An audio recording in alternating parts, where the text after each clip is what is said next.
बड़ी रौनक होगी भगवान के दरबार में। एक फरिश्ता पहुंचा है जमीन से आसमान में। लगता है स्वर्ग सत्ता में कुछ सुखद सुझाव के लिए भगवान ने जन जन के दुलारे और हम सबों के प्यारे कालजयी अटल जी को अपने पास बुलाया होगा।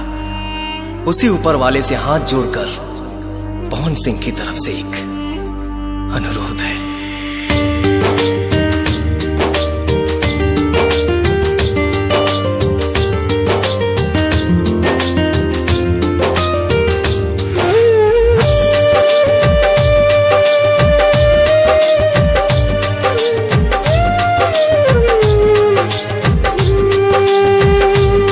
बिन अटल हिंदुस्तान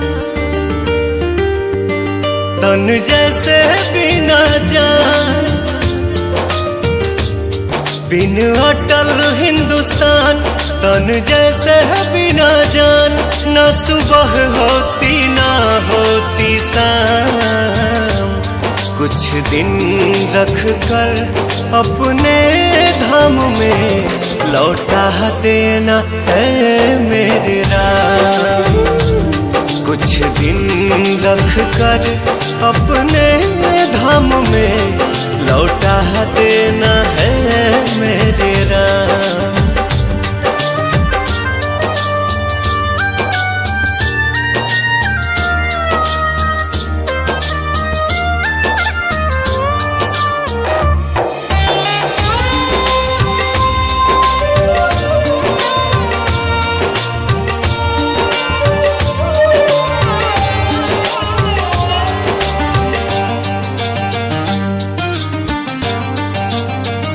जान जन बेकल है ना कोई हलचल है। आज भारत माँ का सोना ये आंचल है। मौत की उम्र क्या है 2 पल भी नहीं। मौत की उम्र क्या है 2 पल भी नहीं। लौट के आऊंगा पूछ से क्यों डरूं। जान जन बेकल है ना कोई हलचल है। आज भारत माँ का सोना ये आंचल है। लाल देश का महान सरस्वती की जुबान। अभी जननी का बाकी है काम। कुछ दिन रख कर अपने धाम में लौटा देना है मेरे राम। कुछ दिन रख कर अपने धाम में लौटा देना है मेरे राम।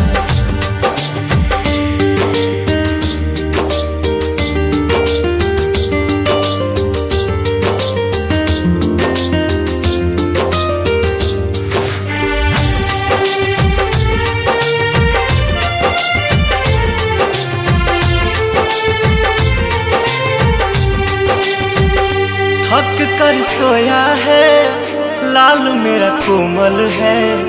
जुबां पे जय हिंद है हाथ में कमल है। जूझने का मेरा इरादा न था। मोड़ पर मिलेंगे इसका वादा न था। रास्ता रोक कर वह खड़ी हो गई। यूं लगा मौत जिंदगी से बड़ी हो गई। थक कर सोया है लाल मेरा कोमल है। जुबां पे जय हिंद है हाथ में कमल है। आज चूम के चरण कहे घुंघरू पवन। मन मतलबी भी करता सलाम। कुछ दिन रख कर अपने धाम में लौटा देना है मेरे राम। कुछ दिन रख कर अपने धाम में लौटा देना है मेरे राम।